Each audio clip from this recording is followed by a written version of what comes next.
Hello, and welcome to Doom Antidote. Today we are going to be discussing the top 12 reads of 2021, with books spanning from 1600 to 2021. It's going to be very, very, very, very...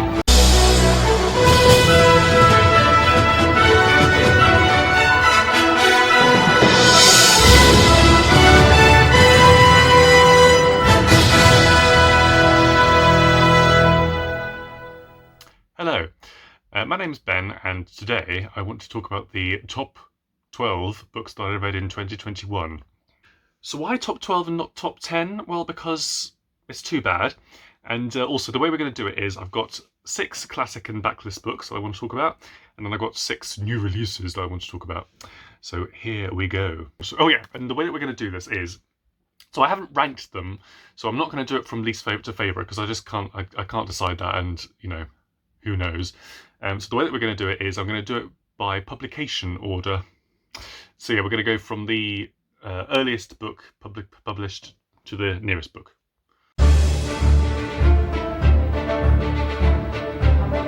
First of all, we're taking it back to the year 1600, thereabouts, and we are visiting Mr. William Shakespeare. And yes, here we have A Midsummer Night's Dream. Yeah, Midsummer Night's Dream. So this was basically my summer, because I was in a production of this, and being in this show was kind of like one of the highlights of the year. Now, I know that this isn't a highlight reel of my year, this is the best reads of the year, and this was kind of like a late addition to this list, but I was looking at all the books I'd read over this year, and I sort of looked at this one, I was like, oh, Midsummer Night's Dream, and I went back to my wrap-up where I talked about this, and I was like, yeah, actually, this is one of the best reads that I did, that I read. And why? I was just struck by how surprising it was, just in terms of how complex it is and how layered it is, and also how funny it is, obviously, but just how, just the complex nature of it, and the different aspects of it, which you don't really think about, really. When you think of Midsummer Night's Dream, you think of, you know, sort of la-di-da-di-da, but no, reading it through, all the way through, I was just really kind of like, all right. And this edition has an amazing introduction by Helen Hackett, and she's talked about how different productions have kind of gleaned out, for want of a word, gleaned out different aspects of the play. And there is a kind of there are some really sort of dark, brutal stuff in this. And it was really fascinating in the rehearsal room. We sort of came across this problem. We sort of debated whether to leave in one of these sort of nasty bits at the beginning, and my thought was like, yes, we need to keep it in because it's, you know, Shakespeare, it's death and other stuff, but you have to sort of set tone with a production like this, particularly if it's going to be family friendly, and particularly if it's going to be outside, because we did this outside. And then eventually the director said, you know what, let's just keep it in. And but yeah, it was just fascinating to kind of have those debates in the rehearsal room and sort of find out how to kind of set the tone of this play, because it's a really some really sort of dark stuff in here, as well as being really, really funny and really, really entertaining. And that was kind of ultimately what we wanted. We wanted it to be a joyous production, you know. I think we managed it. And yeah, just reading it, it's a really, really fascinating, very, very funny. I mean, Helena's lines in particular, I think, are hilarious. And yeah, just really, very, very layered and very complex and very entertaining, and yeah, just fabulous. So this is my one of my top reads of the year. So next up we are skipping a couple hundred years. We're staying in England, and we're going to 1871, and we're going to Middlemarch by George Eliot. Oh my flippin' heck. Isn't this gorgeous? Well, the cover is fine, but isn't this a gorgeous story and a gorgeous book? It is a big old whopper. It is a long book. It is a very slow burner, but I think it is, if you really sort of invest in it and take your time with it, I think it is really worth it. I think there is just the way that the plot kind of just unravels slowly, the way that George Eliot or Mariana Evans kind of unravels the plot, and the way that the characters sort of slowly develop. I mean, Dorothea, the journey that Dorothea goes on is kind of like, oh, Dorothea. And yeah, Mary is absolutely fabulous character. Mr. Castlebourne if you'll marry me, I will teach you all about the things in my library. Yeah, I really, really loved it. By the end, I was like, oh, this is just fabulous. And I'm really surprised that there hasn't been like a big adaptation of this recently. I think the last time there was a big sort of adaptation of this, sort of in TV or film, was in the early 90s. So we're definitely due like a new adaptation. And if any casting directors are watching, I think I would be a fantastic Mr. Casaubon. Either that or Dorothea. As I say, it is a big old whopper. It is a slow burner, but I do think it's worth it. And I fell in love with this book a lot. I just think it's really, really good. It's really, really good. It's really, really good. Okay, next up. So now we are skipping just over 100 years to 1980. So we're sort of in backlist territory now. So we are in Italy, and in book terms, we are in the 13th century. Of course, 13th century Italy, what could it be? It is only The Name of the Rose by Umberto Eco. This is translated by William Weaver. This book is just like, whoa, isn't it? So I'd say this book is an historical literary thriller. It's proper kind of like scary, like, whoa, what's going to happen? So it's set in this monastery in the 13th century where nasty things are starting to happen, and there is a scary library. And yeah, so it's just, I mean, how Umberto Eco did this is just, I've no idea. It's very, very dense. There's some very, very dense kind of historical, political stuff. And the way that William Weaver translates it is just fabulous as well. I don't know how he did it either, but it's just, I just found it it's gripping, and it's scary, and it's very exciting. And if you haven't read it, I would really recommend it. As I say, it is dense. It is very, very kind of like, there are some chapters which are like, what? But yeah, the exciting bits are flipping exciting, but yeah, it's really, really good. Really, really good. Okay, so fourth on my list, we're skipping from 1980. We're going 7 years to 1987, and flipping. And now we're crossing the pond, as it were, to the States, and we have Beloved by Toni Morrison. Right. So Beloved, but this book is just a masterpiece. It is a masterpiece. So describing this book is fairly difficult. Basically, you have an escaped slave who is now, several years later after escaping, is now living as a free woman. She has a daughter. However, one day, the ghost of another baby daughter that died, sort of several years previous, turns up on the doorstep as this kind of very sort of beautiful young woman, beloved.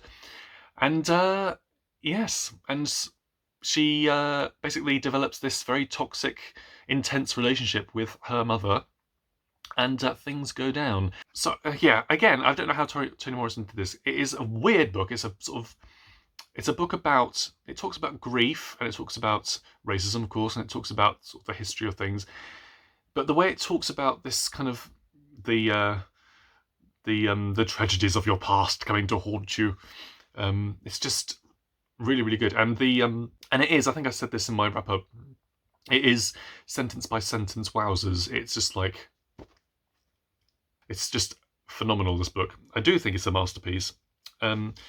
This cover is not a masterpiece, but never mind.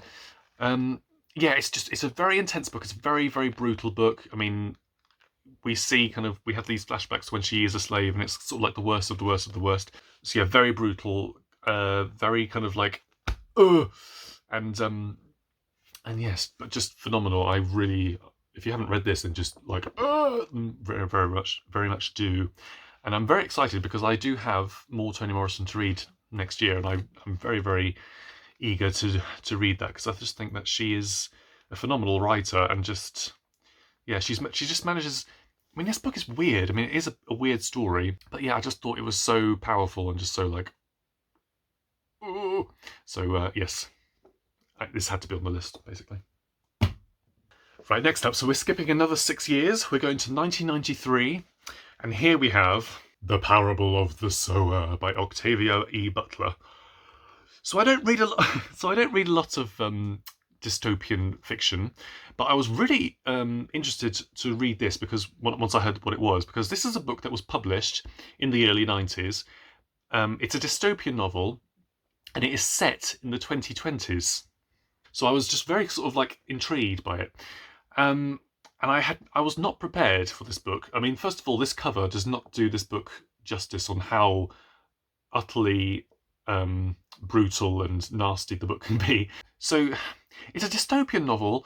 It is kind of an apocalyptic novel, but what is so amazing about this book is that it is not a post-apocalyptic book. It is it's imagining the point of societal collapse. And it's just very, very, unfortunately, it's very, very believable. And what she does, her world building in this is just like the first kind of half of kind of establishing what this world is like. Basically, you have a climate change ravaged world. You can't drink water as it is; you have to buy it. You have governments who are sort of the most sort of corrupt, greedy governments there is. There's sort of widespread poverty. There's sort of like desperate people are in sort of desperate times, and so you have these kind of very sort of protected, closed, gated communities. But yeah, so the way that she imagines this kind of world, which is believable and kind of very plausible, and the way in which she kind of Octavia Butler, the way that she writes. The way that she sort of writes the kind of the tipping point into societal collapse, and you sort of see they're traveling on the road basically in the second half, and they see sort of cities in the distance kind of burning, and everyone's sort of sort of the craziness is sort of starting to happen. And I just thought it was just so stressful, so intense, very scary, very it's very violent, this book, and it's very kind of like, yeah, I was just like really, really gripped all the way through. There is a bit of woo-woo in this book, which I didn't mind. I think there's a sequel to this book, and I think the kind of the woo-woo elements, basically Lauren is trying to sort of set up her own religion as well. And I think the second book is more about this kind of building up of this new religion. And I don't know how interested I am in that, but this is like the point of, as I keep saying, the point of societal collapse. And yeah, I just think that it's just really, really well done. And it's very, very interesting to sort of see a book that was written in the 90s, set in the 2020s, and we are now in the 2020s. And although we're not at this point, it's just it is a parable, and it is a kind of like a warning as to where things could go in the next sort of, maybe in the next 30 years, who knows? He laughs nervously. Okay, and lastly in this kind of little section, we're going to skip to 2020, this Mournable Bardi Ardi Ardi by Tsitsi Dangarembga. So yes, this is the last of a trilogy by Tsitsi Dangarembga, sort of hesitatingly called the Nervous Conditions trilogy. It was shortlisted for the Booker in 2020. And I read it this year, and oh gosh, so I've read the whole trilogy. One of the big things about this book when it was sort of shortlisted and longlisted was, is it a standalone? Do I have to read the other two books? And it is sort of a standalone. I think there is a reason why people were sort of put off a little bit just reading this as a standalone, because the Tambu as a protagonist is not a likeable protagonist at all by this book. Basically, this is a story about Tambu and her experience in post-colonial Zimbabwe. So it's basically about the whole trilogy is basically about how Tambu, as a child, showed a lot of promise, and so was able to get a kind of very, very good education. And so she sort of has these sort of visions of what she's going to be able to do and how she's going to be able to prove her mother wrong and stuff. But because she is black and because she is a woman, there are several instances, yes, of where her achievements are either kind of thwarted or kind of not given the due praise that they are due. She's sort of continually kind of set back. But in this one, she eventually has a breakdown because of all this. And yeah, so she has this breakdown, and then the climax of this book, and I suppose the climax of the trilogy, I was just like, because she ends up sort of selling out her village for sort of tourists, and it's just the climax is so kind of ridiculous, but it's so like powerful, and I was just like, whoa! It really sort of socked me. This book did. So yeah, I had to include it. I mean, it's kind of. I don't see this as a standalone. I do see this as the last of a trilogy. So if you're going to read it, then I would recommend. I think it is definitely worth it. I mean, Noah's Conditions, the first one, is considered a Zimbabwean classic. So that's always it's a good thing to read that. The Book of Not is not a fun read, but I think it's worth it to get to this, because I think this just makes it all. The things that Dangarembga is trying to say, she just says it really, really well. And in a perfect world, I mean, this would have been my winner, but I do understand why it's sort of a non-starter for it to win, but for 2020. But yeah, just absolutely fabulous.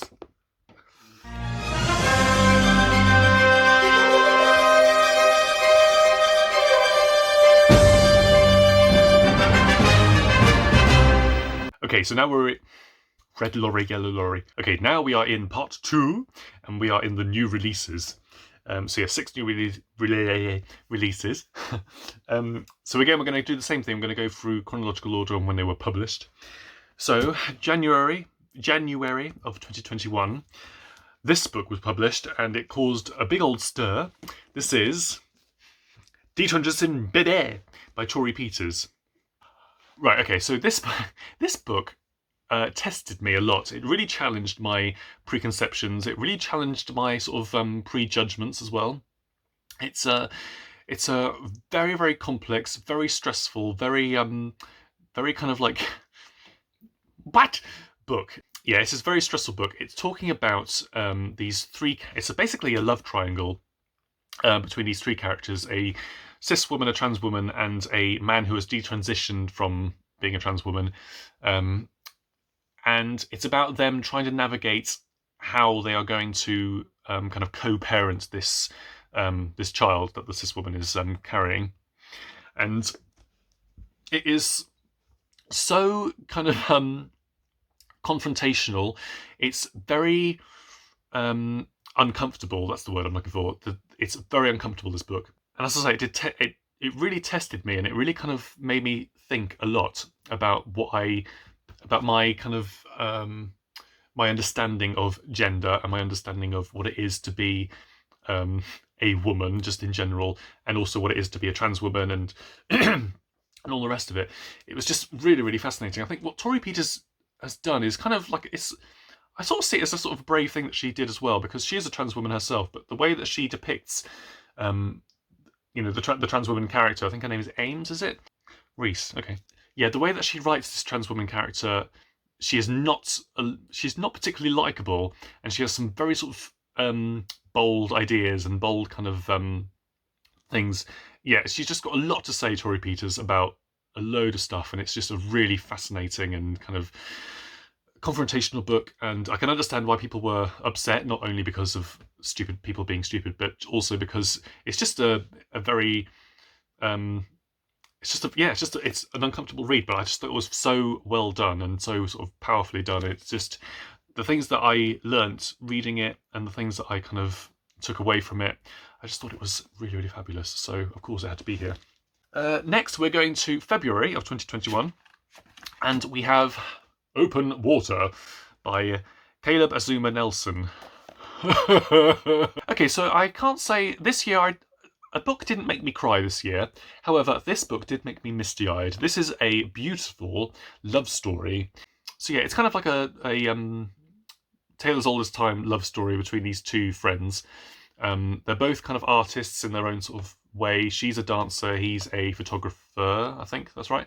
And yeah, it's really beautifully written. It's very kind of it's in the second person as well, which I thought was fascinating. It's about what being a black man in London is like. It's a kind of dedication to black artists in general. It's just a really beautiful book, and yes, it's a love story. And I haven't really read many sort of love stories, I have to say, but this is just like, yes. But the things that it talks about, I mean, it talks about kind of fear of police in London, and It talks about it's just really, really fabulous. I really, really loved it, and I'm kind of glad that it's kind of getting a little bit more recognition, because I think it's shortlisted for a Costa Book Award, I think. I was really hoping this would be a Booker Prize book, but fortunately it wasn't. But yeah, I just think it sort of deserves to be seen and read a little bit more. So I'm glad that it's got some recognition with the Costa Prize. It's gorgeous and beautiful, and I really loved it. So there. So I don't have a copy of this book because I got it from the library, and I'm waiting for it to be in paperback. But the next book, which was also published in February of this year, was No One Is Talking About This. Oh my God! Stop! No. Oh God, here we go. So I love the discussions that this book has thrown up. It is a very divisive book. This book. It is. You either do love it or you hate it. It is a book about social media. It's a book about a woman who has become a sort of social media celebrity, sort of Twitter famous. And this is a real example of what the late Stephen Sondheim would say, that content dictates form. She has structured the novel and styled the novel as if it's kind of like a social media feed. So you have these little sort of vignette kind of segments, sort of detailing for various stuff. And yeah, the second half is where the plot is, where she's sort of confronted with this situation where her sister's child has this condition, which is quite sort of severe, and so she's sort of forced to kind of become more present. But yeah, I really enjoyed it. Oh God. I think because it's so kind of audacious in its style of writing and just in the way it is, I think you either do love it or you hate it. I mean, I do understand why it couldn't win the Booker, but particularly because of the other books that are in it. But there is a part of me that wishes that the judges had chosen Chaos, and that we had No One Is Talking About This as the winner of 2021 Booker Prize. Because it just would have been so funny. So from February to May of this year, a book that I very recently finished and also got from the library, Great Circle by Maggie Shipstead. This is another Booker book. So this is an amazing book, and I love that. And I haven't sort of talked about this in the wrap-up yet, but I love how the Booker found room for a book like this, because it's not trying to do anything clever or kind of anything kind of pushing the form, and it's not trying to do any of that. All it wants to do is tell a very gripping story very well, and it does that. So we have Marion, who is a pilot during World War II, and we follow her sort of life story from adolescence through to this kind of fatal expedition that she took. And then in the present day, you have Hadley, who is this Hollywood actress playing Marion in a big film. It's a really fascinating book about the truth and about control. I have to say, the first half of this book is so stressful, with Marion being in this relationship with this kind of millionaire gangster. It's so stressful. It's so kind of heartbreakingly awful. But then you have the second half, which is more about her trying to find her freedom again, and trying to kind of and Marion as a character, she's just a fantastic. Maggie Shipstead has created this really amazing character. It's one of the best characters that I've read. It's just a really, really good character, and it's got one of the best endings. I loved the ending of this book so much. And yeah, it is kind of, I have just finished it, and so maybe it's sort of ringing in my ears a bit, but I just really, really loved it. And it is a big, long one. I mean, this is 600 pages. But it read really, really quickly. It read very quickly, and it's just very gripping, and I just thought it was absolutely astounding and fabulous. So there we go. And then another Booker book, which I got from the library, which I don't have, is the Booker winner, and this was published in June. So yes, The Promise by Damon Galgut. Yeah, it's just very, very good, isn't it? I read this after the prize was announced, and I was at the time I was a bit sort of like, because it was the reader's favourite, it was the judge's favourite, it was the bookie's favourite, and it eventually won and stuff, and it was just very kind of like, oh, okay. I think because I wanted Patricia Lockwood to win, but when I read it, I was like, oh, okay, yeah, I see what's going on. I know what's going on. So the promise, I mean, it talks about apartheid and sort of post-apartheid. It's a family saga in South Africa, obviously. It's a family saga. It's this white family who, there is this promise to give their black sort of house servant maid a house that she lives in, sort of to give her this house. But as the years kind of progress, this promise sort of doesn't get fulfilled. And yeah, it's about whiteness in South Africa, and about the kind of the different dynamic that being a white person has in sort of post-apartheid South Africa. And also, I mean, the main thing that I loved about this book, and which is talked about a lot, is the narrative style. A lot of people have talked about this book being sort of cinematic, and yes, it is. Yeah, it's a narrative style that I have not seen before. I'm sure it has been done before. There is nothing new under the sun, but yeah, it's the first time I've sort of read it, and it's this really kind of interesting, kind of fluid, kind of detached look. It's a kind of very characterful narrator who's sort of leading us as if we are kind of like as if it's a camera through these sort of lives and things, and it shifts narrative perspective, so you go from third to second into first and stuff. I mean, maybe in a wrap-up I'll talk about this more, but I just found it really fascinating and really sort of different, and kind of like I was like, ooh, all right. And like the ending is sort of just really like, ooh. But mostly it's one of my favourite reads just because of this narrative voice that I was just like completely, ooh, sort of blown away by. And of course about the subject matter as well, just the way in which Damon Galgut talks about this stuff. It's just interesting. So yes, if you have not, I mean, I'm sure you have read it because it's, but if you haven't, then I would thoroughly recommend it. And then last but by no means least, we have a book that was released in July. Yes, July. We have What You Can See From Here by Mariana Leky. I'm really surprised I have not seen this book more in my kind of little suburb of BookTube. I'm really surprised by that, because I think it's a book that a lot of my my friends and the people in my sort of periphery on BookTube would enjoy. So yeah, I mean, this was really one of my favourite books of the year, this one. I think because it's so, I mean, it's billed as a magic realism novel, and it's kind of that, but sort of not. I mean, I wouldn't sort of run away screaming if you don't like magic realism novels. But yeah, it's just sort of, for me, it's sort of like the perfect mix of being a little bit sort of, being a bit sort of like, and a bit sort of like, So basically, it's a love story. It's another love story, but it's a very sort of low-key love story, set in this very odd little town in Germany, I believe in the 80s, I believe.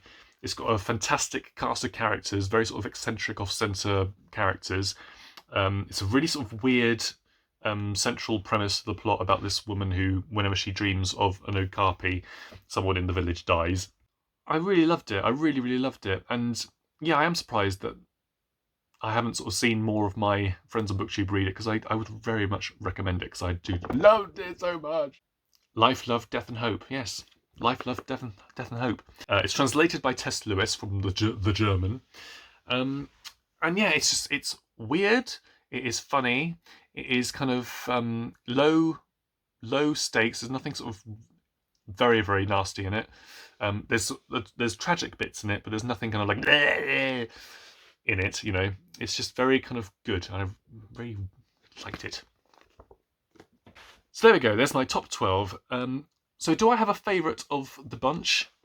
I think, out of all of these, I think my top 3 would be Middlemarch, Beloved, and then this. I think this is like my top 3. And if you were to push me on which of these is my absolute favourite, I would probably say Beloved, just because I just thought it was an absolute masterpiece. So this is my top of the year, Beloved. Although I think this is the worst cover of the year, oddly enough.